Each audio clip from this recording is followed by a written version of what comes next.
Politico reports Moscow ready to strike French military trainers in Ukraine. No instructor involved in training the Ukrainian military has immunity, the Kremlin says. Russia responded with a new threat, and this is from 2 days ago, of escalation on Tuesday to reports that France could soon send trainers to help the Ukrainian military. No instructor involved in training the Ukrainian military has immunity. Kremlin spokesperson Dmitry Peskov told the press, according to a report from the AP, it doesn't matter whether they're French or not. Last week, Ukraine's top commander, Alexander Sersky, probably pronouncing that wrong, said French trainers would come to Ukraine soon. French President Emmanuel Macron, who will meet with the Ukrainian President Zelensky this week during the 8th anniversary of D-Day, blah, blah, blah. There's no consensus today on officially sending, taking on, or endorsing ground troops. The point of this story is Russia doesn't live in this fake world that the deep state military-industrial complex is trying to put Americans in. When they come out, so I tweeted, Western forces have begun firing onto Russian territory. And then I get this community note, and it's like, it is inaccurate to call Ukraine Western forces as they're a sovereign nation. Dude, we're not stupid, okay? The Ukrainians would have surrendered in 2 seconds had we not gotten involved. And Zelensky is only operating when given permission by Joe Biden. We're paying their government employees pensions. That's right. Oh, yeah. So, I think we're pretty involved. There's no war without U.S. funding and NATO training and NATO arms at all. The war is quite literally Ukrainian cannon fodder holding Western weapons at the direction of the West. It's not a proxy war would be like, sure, we had the Mujahideen and we armed and trained these guys and said, go have fun. Ukraine is, you serve us, you do what we tell you to do when we tell you to do it, and we will supply you with training, weapons, and intelligence. It's fascinating because Ukraine, I'll put air quotes here, sank the flagship of the Russian Black Sea Navy, or Armada, whatever you'd call it. And it was only because the West gave the intelligence to Ukraine and the weapons and then told them when to press the button. Russia is not sitting back going, if only they would do it. Damn, we can't do anything about this. It's just Ukraine. No. Recently, Russia removed the barriers, international markers between Estonia and Russia, and it's looking like there may be an escalation into other countries. We'll see. But the idea that Russia views this as just a war with Ukraine, I'm sorry, dude. This idea only flies to default liberals who are either trying to pretend that this war is justified or they're trying to convince stupid people that they've not started World War III. Yeah, the war would be over if the U.S. wasn't financing it. There wouldn't be one. That's what I'm saying. Mm-hmm. Well, Russia would have taken the Donbass in 2 seconds, and that would be the end of it. Correct. Yeah, but now yesterday in St. Petersburg, Putin said that we're actually headed toward serious problems. That was his words. And he harbors a lot of animosity toward this country. And I'm not going to be surprised when he decides to retaliate. And he will. Yeah. I think nukes. He has no choice at this point. I don't think we'll see him retaliate against the United States. I could see him escalating within Ukraine, but I think we're seeing Ukraine get more and more desperate as this war kind of drags on more. We've been seeing Ukraine use one-off drones. They've already been using non-Western weapons, trying to attack deep into Russia. They've been attacking oil depots now, not necessarily military targets, but things to affect Russia's economy. I feel like we kind of swept the Nord Stream 2 bombing kind of under the rug and just don't talk about that now. But as this war continues to drag on, I am concerned of a more desperate Ukraine trying to fight a more guerrilla-style war, and I don't see Russia getting less bellicose. I see Russia attempting to take more chomps off of Ukraine as they get the chance. They started with Crimea in 2014. We saw the escalation start now in 2020 with the eastern parts of Ukraine. The more opportunities that Russia gets, the more territory that they're going to take. And it's unfortunate that 80 years after the greatest generation, the bravest among us, stormed the beaches, that the peace in Europe is ended. So...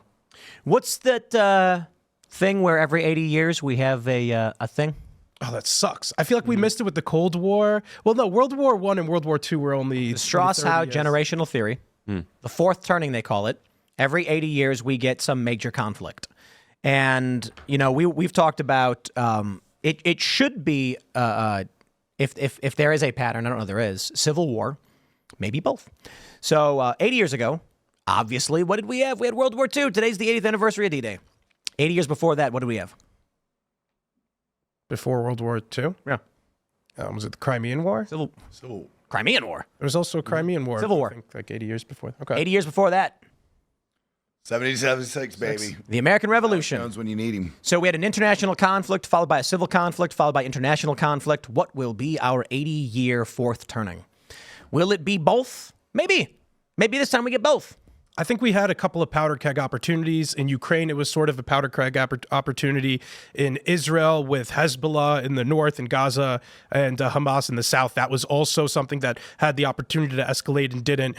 Now I fear we're going to see something in the Pacific with China getting more bellicose, the communists over there trying to take over Taiwan, which hopefully we won't see, but many in our government are scared of us coming across within the next decade. So I think that might be the real tripwire where America actually gets involved. Not that America isn't involved in Ukraine or in the Middle East, but we might be more likely to be boots on the ground in Taiwan and the Pacific than we would be for Ukraine or the Middle East. So, man, depending on how conspiratorial you want to get, there's varying degrees of they want this war to go ham. They want it to escalate as dramatically as possible. What drives that? Is it just like a general death drive, or I mean, why do they want it to escalate that? Are they just thinking about the profiteering that they can make? I will say, I think that's overly simplistic. Go ahead. Well, I was going to say, if going to war meant the U.S. government bought for everyone's rations a 6-pack of Conservative Dad's Ultra Right beer, I would be a little conflicted about war myself. I'm not saying I'd be for it. Send the boys some beers, they say. It would just make me struggle. Like, war's not so bad. The issue of profitability is limited, in my opinion. I think what they're looking at more is times of great conflict are opportunities for great change. So it's very difficult to move the United States system that's in play. A lot of people wonder why it is big corporations keep doing the things they're doing. So I remember watching this video about a bunch of activists went to like the CEO of Shell's house protesting, and they were like, "You're global warming and you're destroying the world." He came out and sat with them and then said, "What should we do?" And they were like, "You should do this." And he goes, "We're doing that." And they were like, "Well, why don't you start investing in these?" And they go, "We do that too." And they were like, "Oh." And he was like, "Yeah, I don't think you realize that you have this gigantic machine with like 50,000 employees, and you make a move and it's a drop of water in the ocean.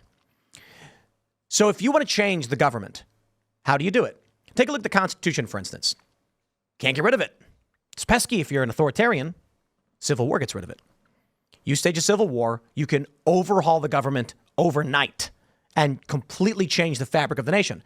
Look at the American Civil War. It was an overtly federalist system with a weak federal government. And then after the Civil War, it was a single federal entity that the states were at the behest of. Before the Civil War, the federal government served the states. After the Civil War, the states served the federal government. If there is a drive for international conflict, it is likely if you get an international conflict on the scale of, World War III, you will get Joe Biden or whoever is in the office of the presidency suspend habeas corpus. Maybe you get a presidential directive 51 type scenario where they create a new single branch continuity of government system where they claim it is an offshoot of the American system, but in a time of great emergency, and then they can just change everything, finger snap, and no one resists. Why? Because there's a war going on. That's the opportunity. Money is after the fact. They print money. They can do whatever they want with it. But if you want real global dominance, if you want to expand the liberal economic order and create a new world order that would give more control to the hegemonic system, you need a massive conflict to break the binds of the existing system and allow you to implement mass change on a grand scale that no one resists. I think that is the goal of the anti-America coalition, because the current hegemon, the current status quo is American dominance. But the goal of the anti-American coalition, the CCP in China, the Ayatollah in Iran, Putin in Russia, among a couple of others, North Korea, a couple of others, Cuba too, Venezuela, whatever. That's what that coalition seeks. So, and really, they have nothing in common with each other except for their anti-Americanism and being anti-American world dominance. So, we should understand who views us as enemies and views, our great liberal order as enemies, in my opinion. But it's a really short-sighted power play, though, because they're playing with like a Dr. Strangelove scenario. I mean, do they have no fear of nuclear collapse? I think nuclear collapse still works for this premise. So we're going to survive it. If it Well, happens. yeah, of course. Like, the humans aren't going anywhere. And that's why I say people are like, oh, it's so black-pilled. I'm like, what does that mean, black-pilled, right now in this context? Like, if the United States government were to collapse, humanity survives. The fall of empire doesn't mean humanity ceases to exist. And I know that people listening to this are resourceful, smart people who are going to be able to figure it out. So, like, what's the worst case scenario? The expansive interstate trade system breaks and we become more self-reliant. The American economy falters. You're less likely to own a laptop and you're more likely to have to farm chickens or something. You know, the worst case scenario is not that bad if we are to win. Donald Trump gets elected, and then what we hope for happens, securing our border, bringing back jobs, then you get prosperity and great stuff. But your worst case scenario is it'll suck. You'll be all right. I suppose, actually, the worst case scenario is they win, they get gulags, then you end up in a camp. So that would suck.